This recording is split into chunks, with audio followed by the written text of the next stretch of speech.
From Insight to Impact, UX Secrets Revealed is a podcast by Testing Time. For our 5th episode, I met with Florian Kässberger, who is the Experience Innovation Expert at Swisscom. But I do need to add a little disclaimer to this episode. It was originally recorded in German and then auto-dubbed with different AI tools. One learning we got here was that AI is not nearly as far as we had thought. But we didn't want to keep this episode from our English-speaking audience. So that being said, if you do speak German, we strongly encourage you to listen to the original recording. And if you don't, we hope the AI-dubbed voice is not too brutal on your ears and you still enjoy the content. Back in Zurich today for our 5th podcast episode. This is the very first episode we're recording in German. I'm really happy to be here. I'm here with Florian Kässberger, so let's just dive right in. Could you introduce yourself and give our listeners a quick sense of your background? Sure, thanks for having me. I'm Florian Kässberger and I'm an experience innovation expert at Swisscom with a business background. I did my master's in business innovation at the University of St. Gallen, where I focused on design thinking. That's what led me into the work I do today in this exciting field. And that led you to Swisscom. So what's your role here and how would you describe your research culture? At Swisscom, I work in the private customer business within customer experience. Among other things, we are responsible for UX research there, and I lead that for B2C. Our team brings together innovation experts, UX designers, and communications specialists. Together, we support all the major customer projects. We make sure the customer's voice is heard and that the products we launch are things customers actually want, understand, and can order. And you've brought us a really exciting project today, one that's becoming more important all the time. It's called My Security. What's it all about? Yeah, at Swisscom, we are already the market leader in Switzerland when it comes to the best network. So we're constantly developing our offering, and that includes cybersecurity because we've seen the risks rising more and more, especially now with AI. So we've built up a really broad product portfolio to protect our customers as well as possible and to help educate them in this area. Okay. When we were preparing for this episode, you told me you tested both with real participants and with AI. You ran moderated and unmoderated studies. What did that actually look like in practice? For which kinds of studies did you feel, okay, we can trust the AI here? And where did you say, no, we really need real people for this? So we used synthetic customers. We have what we call segments that represent our customer groups. So we fed those into the tests and ran real customer tests in parallel. And what we saw was that especially early on, for foundational interviews or basic research, there was a very high overlap between the synthetic customers and what real customers were saying. But once we got into specific UX tests, interfaces and things like that, the differences became much bigger between the feedback from real customers and from the synthetic ones. So for this project, we ended up using a bit less AI. What was really cool though was that we could start very early in the process. We knew we wanted to do something in this space and that there was a need, but we didn't have a product yet. So the first thing we did was look at our market research studies. There wasn't one single study just on security, but security had already come up in several different studies.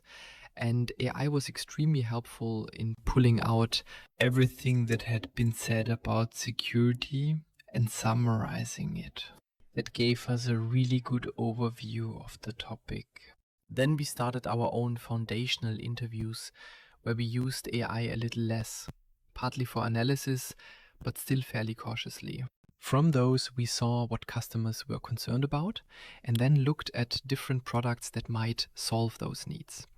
We also ran more interviews and customer tests. to see which products really resonated, which ones customers understood, which ones they would actually ask for. And then we moved into developing the processes. We tested those with customers several times because cybersecurity really isn't an easy topic. And then we use different quantitative and qualitative tests for things like the subscription overview, ordering flows, account management flows, and so on. It was a very testing heavy project for us. That's the real question. What do customers actually mean by cybersecurity? And I know expert knowledge and a layperson's view, and I definitely count myself as a layperson, can be worlds apart. What were the biggest insights you took from those studies about what the broader public actually understands by security? Security is a basic human need, and that really came through in the studies.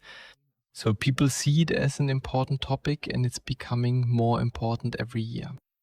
Luckily, earlier studies had already tracked it before we knew it would become this critical. But what we saw was customers find it interesting, they just don't actively seek out information.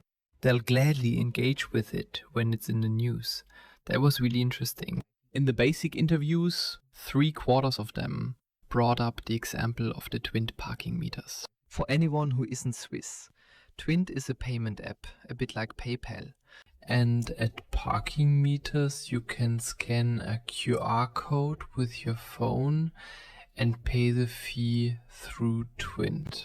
And fake QR codes had been stuck over the real ones on those parking meters, sending people to a fake site where they entered their details again and their data was intercepted. And the media covered that story heavily. It was really interesting to see how many customers remembered that example when we talked about cybersecurity or online safety. Really interesting to see. So, to sum it up, customers are happy to pick up these topics through the media, but they don't proactively ask, how can I make my home or my internet connection safer? Exactly. In the IT security world, trust is often the real currency. How did you adapt the design and messaging of the new website or landing pages so that people can really feel that trust before they buy? I mean, having the Swisscom name behind it probably builds trust already, but what did you learn from that? That was definitely one of the biggest nuts to crack, and it still is for us. Security is such a broad topic, and that makes it really hard to explain. In our own portfolio, just in B2C, so in the private customer market, we use 10 different security products that cover different angles.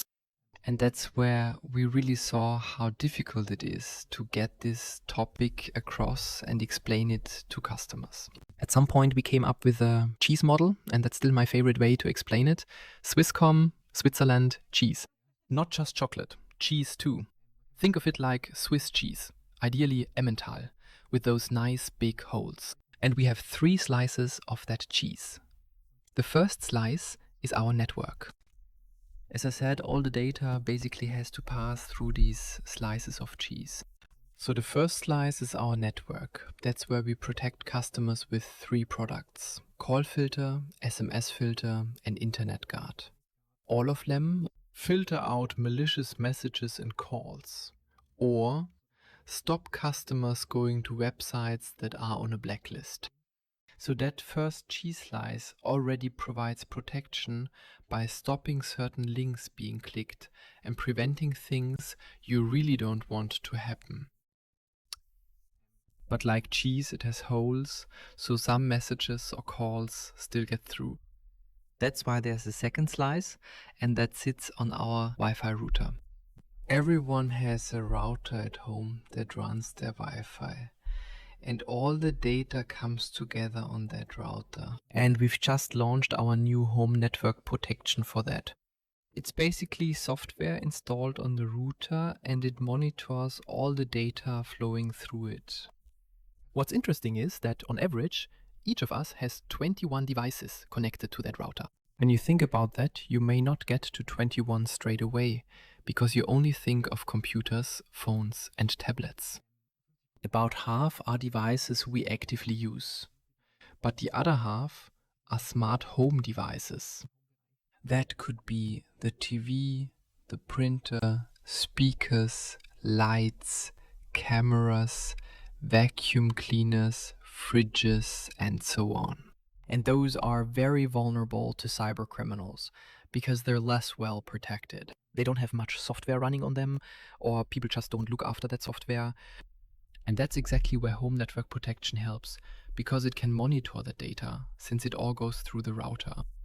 The third slice, and actually the best protection, is direct protection on the end devices. That's the classic antivirus software people know about, but unfortunately often haven't installed or don't keep up to date. There are lots and lots of solutions on the market for computers and tablets. And smartphones, though sadly not for smart home devices, but for the places where we browse a lot and are especially exposed to cyber criminals. We've also offered antivirus software for years. For us, it's called the MySecurity app. You can install it on pretty much any device, whatever the operating system, and it's great because it protects customers right on the device where most of these things happen. Our tool doesn't just include virus protection, but also a password vault, because it's important to use different passwords for every service. My favorite feature is that you can store your email addresses or credit card numbers and then get alerted if there's a data breach. There's also a VPN, basically a private network, which is important when you're away from your home network. You switch the VPN on because on public networks, it's very easy for people to intercept your data. And that's exactly what the VPN prevents. So it's a pretty cool tool and it really should be installed everywhere. That's really interesting. Now I definitely want to take a closer look at my own IT security. You touched on this already. Getting from buying a router, the MySecurity app, or similar features to actually setting them up can be quite a journey, especially when you look at Mac versus Windows and at what people think is already protected. Where were the biggest UX drop-off points in the setup? Good question. One thing we kept hearing in the interviews was that customers feel they're already protected enough. So there's a strong false sense of security. People would say, I've got Microsoft Defender, or Macs don't get viruses. Unfortunately, that's not really true. It's always worth having an additional antivirus solution or just a good one. So it was interesting to see and to explain that people basically feel protected, but actually aren't protected enough. We saw that while building the website and in our subscription overview too. It's really important to address the different points, even though there's a lot of information and much of it is hard to grasp. Here's one example. We have the MySecurity app and it absolutely has to be installed on every device. Otherwise, it can't protect it. And a lot of customers buy the product but then don't install it. Through these studies, we found ourselves asking, what do we need to do so customers understand that better and actually install it on all their devices? You get 10 licenses with it, so you can install it on up to 10 devices, but it really has to be on everyone. You have to use it if you want that level of protection. And that's the thing with cybersecurity. Customers want us to protect them as well as we can, and we do that wherever it's possible. But beyond that, we can't protect what's on their own device. That's where they have to take action. With home network protection, we can install the software on the router ourselves and handle a lot of it for them. But customers still need to check in and see what threats it's currently detecting or blocking. They might find a device at home that's infected and maybe realize their robot vacuum needs a security update because it's sending a lot of strange data around. So it's really important to deal with this topic proactively. I think a lot of people just don't realize how vulnerable all these little household devices can be. A friend of mine just bought an air fryer that is connected to Wi-Fi, and when her boyfriend's at the office, he gets a notification saying, your food is ready. And honestly, before our conversation, I hadn't really realized that either. One big question that comes up again and again among UX people is, how do you bring other stakeholders along? Whether that's product managers, engineering teams, or senior leadership. What does that look like at Swisscom? So the insights from your interviews and research actually get acted on quickly. That's a really relevant point, and it comes up for us again and again. I'm a big believer in bringing those colleagues into the user tests. When they hear for themselves what customers actually say about their product, whether they're developers or product managers, the light bulb really goes on about how their products are actually used. And that helps enormously, not just in the project itself when we're trying to improve or rebuild something, but more generally too. It reminds us to bring customers into smaller improvements as well and to see how they really use our products. At the end of the day, we're building products and processes for our customers, not for ourselves. So we need that mirror held up to us. And it's great to see. People may push back a bit at first when I just put the meeting in their calendars, but once they're in a test, they really see the value that these customer tests create. So you bring them right into the tests, not just a quick clip later. They hear it live. I want them to hear it firsthand. Of course, we still analyze the sessions and we use AI for parts of that now too. But a summary is always compressed. A developer may notice different things than we do. And hearing a customer struggle with the product is completely different from me just writing 2 out of 10 users had trouble. And they can see, okay, I can fix that pretty quickly and improve the UX for a lot of customers. Does someone sit in on all your studies or? Not every time yet, but it's a pretty large share now. I'd say colleagues join about 80% of the interviews because they've seen the value in hearing the customer's voice firsthand. Yeah, that's really interesting. I'd love to sit in sometime. We're already at our very last question. Time's flown. Looking back on this project, what's your biggest takeaway? And do you have a tip for our listeners? Yes, there's one slice of cheese I left out on purpose, and it's the most important one. People. For me, that has 2 sides. First, in cybersecurity, you have to stay on top of things. There's great content online. We've got a blog, for example, where we try to really educate our customers. That's the best protection you can have, being aware yourself. And second, especially with a topic like this, it really showed again how important it is to involve customers in the process. We knew from the start the topic was complex, but we didn't realize we'd need 20 user tests. But doing them was incredibly important because that's how we could improve the product and the whole area. So always bring people into the development process as early as you can. And that's why we're really grateful to have you at testing time. It lets us reach customers and hear what they say extremely quickly. We can set up tests very easily, even for colleagues who just want to test something smaller. That's hugely helpful. It saves us a lot of development cost and helps us avoid mistakes we'd probably build in if we didn't do this, only to fall flat later.